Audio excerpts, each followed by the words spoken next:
Et c'est parti pour un tutoriel sur Exaltable. Donc, la première chose qu'on va devoir faire, c'est de créer un deck. Pour ça, il y a deux sites en ce moment. Il y a le Altered AzureDate, qui est fait par AzureDate, et il y a le AlterDB qui est fait par Pollux Troy. Pour créer un deck ici, je crois qu'on a besoin d'un compte, mais globalement, on peut ajouter des cartes assez facilement au clic. Bien que j'ai un deck rapidement. C'est un peu long à build, mais je vais prendre un deck existant, par exemple ce deck-là. Et donc une fois que vous avez créé votre compte, enregistré votre deck, vous allez arriver sur cette page et il y a un bouton ici, tester le deck. Et c'est écrit, essayez-le sur Exaltable. Ouais, donc vous arrivez directement dans l'interface d'Exaltable euh, avec votre main de départ. Et donc pour jouer à deux, il va falloir que vous vous connectiez à quelqu'un d'autre. Donc c'est sur la gauche, vous avez l'icône avec un autre joueur. Ça ouvre un nouvel onglet. Et là, il va falloir trouver l'identité d'un adversaire. On va, pour la démo, faire un autre deck sur AlterDB parce que ça fonctionne de la même manière. Alors, est-ce que je vais pas faire un deck très rapidement?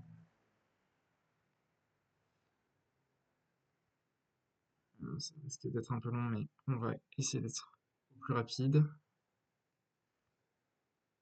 Donc voilà, je monte les deux deck builders, comme ça il n'y a pas de, pas de discrimination. Les deux permettent de faire très bien le travail. Peut-être la différence ici, c'est que je crois qu'on n'a pas besoin de faire son compte. Alors là, j'ai 1, 2, 3. Je fais un deck sauvage. En soi, je pense que j'ai pas besoin de 39 cartes pour la démo, donc hop, j'en ai 28. On va rajouter les permanents et ça fera l'affaire, on va dire. Hop, il est là, le permanent le plus fort du jeu peut-être. Ok, et donc là, on a un moyen pour exporter ici, tester le deck sur Exaltable. Et donc ça charge. Donc là, je fais la même chose. Et sauf que cette fois-ci, je vais juste envoyer mon identité. On choisit le petit jeton Axiom. Je copie. Je retourne dans le... On va dire que déjà, c'est le joueur 1. Ici, à distance, on a le joueur 2 se bâche. Et il faut que je copie pour faire le lien. Je choisis le jeton. Et là, on fait join. Setup ready. Jouer. Donc là, on a un deuxième écran qui est en fait l'interface de notre adversaire. Donc on va voir ce que fait l'adversaire avec en haut le tracé. Donc si vous avez deux écrans, ce qui est pas mal, c'est de mettre l'écran de votre personnage d'un côté, celui-là sur le deuxième écran. Sinon, je pense que ça doit tenir. Ouais, mais je présente pas mon écran, donc je présente seulement l'onglet. Mais vous pouvez peut-être le mettre, enfin, mettre deux onglets sur le même écran, ça doit passer aussi. Et donc là, on voit pas encore le héros, parce que fallait que je fasse prêt. Pas. Ok, je crois qu'il faut que je mette une carte en mana pour que ça fonctionne. On va mettre l'élémentaire de Kellan. Et voilà. Une fois qu'on a mis une première carte en mana, le héros apparaît, on sait qu'on peut, si on joue, donc là on sait que la connexion a bien été faite. Donc comment ça marche chez Exaltable? Il y a certaines choses qui vont être automatisées, mais globalement très peu. Et surtout, les effets des cartes ne le sont pas. Donc vous avez les zones, donc au début, vous allez choisir trois cartes à mettre en mana. Donc cliquez sur la carte, vous pouvez choisir de la mettre sur une zone. Donc là on va mettre rapidement. Alors qui est premier joueur? Opponent go first, donc c'est Sobash. Nous on peut peut-être jouer un petit Kina au premier tour ou alors un Druid-Mouna. Hmm, bon, je sais pas, c'est pas très important. Ah, on a le petit Jin aussi qui peut être bien en deuxième tour. 2 et 2, ça fait 4 de mana. Et du coup, si on a les Drakena tour d'avant. Bon, allez. On va faire ça. De ce côté-là, c'est pas très important ce qu'on va faire. On va faire ça. Hop. Et donc, euh, ensuite, bon, l'idéal, c'est d'être en vocal pour expliquer les plays qu'on fait et permettre à l'adversaire de, oui, de comprendre ce qu'on fait. Là, je dis que je vais utiliser, comme je suis premier joueur, l'effet de mon héros. Là, je peux faire épuiser. Vous voyez, bon, c'est passé en noir et blanc côté écran du joueur Muna. Donc là, on sait qu'on a épuisé. Comment est-ce qu'on met un token? On ferme. Ici, on a les tokens. On va poser le Scarabot de ce côté-là. Et donc, l'effet de ce bash, c'est de mettre une carte de ma main en réserve. Donc, je la mets. Et je pense bien à épuiser un mana. Donc, comment est-ce qu'on épuise un mana? Alors, on clique dessus tout simplement. Voilà. Et sinon, là, la grande force d'Exalt Table par rapport à Tabletop, c'est qu'une fois qu'on joue une carte, là, je la joue depuis la réserve, hop, les manas s'épuisent automatiquement. En fait, le jeu sait le coût des cartes. Donc, si vous jouez depuis la main ou depuis la réserve, ça va le faire automatiquement. Donc ici, sur l'interface de Teja, je vois bien ce qui se passe. Donc, il a joué le Havre et le Scarabot.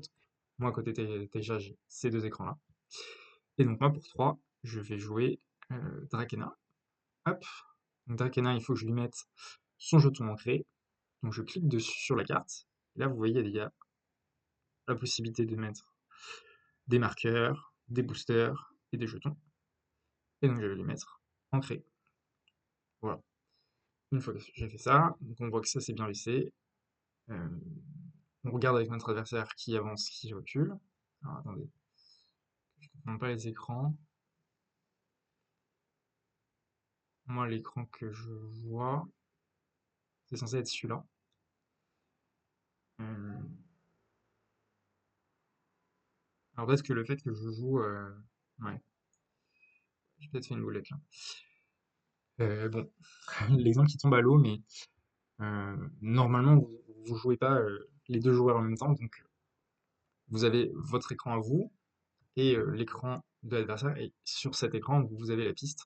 Donc là, on sait que Sobash avance côté compagnon, et que Teja avance côté héros, donc ça a déjà d'avancer. Moi, je peux pas le faire pour elle. Comme on n'a plus accès à son écran, et ben c'est une fin de tutoriel. Non, je rigole, mais bon, je vais quand même continuer, mais normalement elle avance, et ce serait révélé. Une fois qu'on a fait ça, on peut faire New Turn, pour raccourci espace, et ça va automatiquement redresser le mana, enlever les jetons ancrés, enlever le jeton Scarabot, et nous faire piocher deux cartes. Ok. S'il y a des cartes qui devaient aller en réserve, elles vont en réserve. Si elles avaient fugace, elles vont direct dans la défausse. Donc il y a toute cette partie-là qui est automatisée. Voilà. Et quand vous cliquez sur une carte, vous voyez, vous pouvez cliquer sur les zones. Vous avez aussi des raccourcis. Euh, Là, regardez, discard, renvoi dans la main. Et pareil sur les cartes de mana, donc quand elles sont en face non visibles, vous pouvez les épuiser. Sinon, vous pouvez les montrer. Donc ça ne les montre qu'à vous, c'est si vous voulez revoir les cartes de votre mana. Et là, si vous cliquez dessus, vous pouvez les défausser ou les renvoyer en main si jamais vous avez fait une boulette. Ça, c'est possible. Voilà. Si vous avez une carte qui vous permet de piocher ou de ravitailler, va être sur votre deck. Il y a les boutons Draw et Resupply. Voilà à peu près tout pour l'interface. Peut-être que un truc qui est important, c'est attention à ne pas cliquer trop vite sur espace ou refaire deux fois nouveau tour, parce qu'après vous vous retrouvez avec plus de cartes en main, deux cartes en plus d'un coup, et c'est un peu embêtant, il n'y a pas trop de retour arrière, on peut pas remettre les cartes au-dessus du deck, je crois. Voilà. Et c'est à peu près peut-être la seule fonctionnalité qui manque aujourd'hui. Et bon, je peux malheureusement pas vous faire une game entière, mais on pourrait continuer un tour de plus. Là, je suis côté sous bâche, je fais nouveau tour. Ici, je donne le jeton premier joueur à Teja. Là encore, le jeton ancré, pourtant, on est censé l'avoir enlevé. Drakena. Ok, donc là, j'ai fait ça. Je joue un peu rapidement pour vous montrer certaines interactions, mais Mais voilà, les trois petits cochons, je vais pas les garder. Ok. Là, on est tous les deux prêts, donc on peut faire les effets à midi. Ici, je vais donner de boost, en espérant que ça ait bien rechargé. Et ouais, non, ça a freeze. Ça se met pas à jour. Normalement, ça se met à jour, hein, mais c'est juste que je pense que le fait que j'ai joué 2 fois dans le même navigateur, ça a perturbé le logiciel. Si jamais vous avez un problème, vous pouvez tout simplement. Alors, qu'est-ce que c'est? Ok, c'est pour lancer des dés. Je ne savais pas qu'il y avait ça. Ça, c'est pour voir les deux interfaces. Ok. Eh ben, génial. Pendant que je fais une démo, je découvre qu'on peut mettre sur un seul écran à la fois son côté et le côté adverse. Vas-y, on va lancer un dé 6 faces. Et j'ai fait 6/6, donc voilà, c'est magnifique. Et au niveau des réglages, on peut choisir notre token et on peut reset. Ok, donc là, si on reset, ça ne reset pas. Ok, bon, c'est pas très grave. Je pense que vous avez vu à peu près comment ça fonctionnait. Du coup, il faut être en vocal, il faut chacun avoir soit 2 onglets, soit vous avez un grand écran, ce mode de vue. Euh, et puis vous jouez les cartes, et en fait, c'est vous qui allez appliquer les effets des cartes. Le fait d'en créer, le fait de gagner des boosts, le fait de peut-être mettre des cartes en défausse, hein. Par exemple, si je joue ma carte ici et que je joue un Kellen Elemental, bon bah je clique dessus et je l'envoie en hop, dans la réserve, pardon. Et ensuite, une fois qu'elle va dans la réserve, hop, on la met en mana. C'est l'effet de Mighty Djinn. Et je viens, voilà, on le met en tant que orbe épuisé. Ouais, vous pouvez après faire ça, et puis en fait, si vous vous rendez compte que bah, il n'était pas boosté, que vous n'aviez pas le droit de faire ça, vous le remettez en main, vous le rejouez, vous, pardon, vous relevez vos orbes de mana. Désolé, c'est un peu confus cette fin de tutoriel, je vais peut-être couper avant la fin, mais globalement, c'est comment on joue à Exalt Table.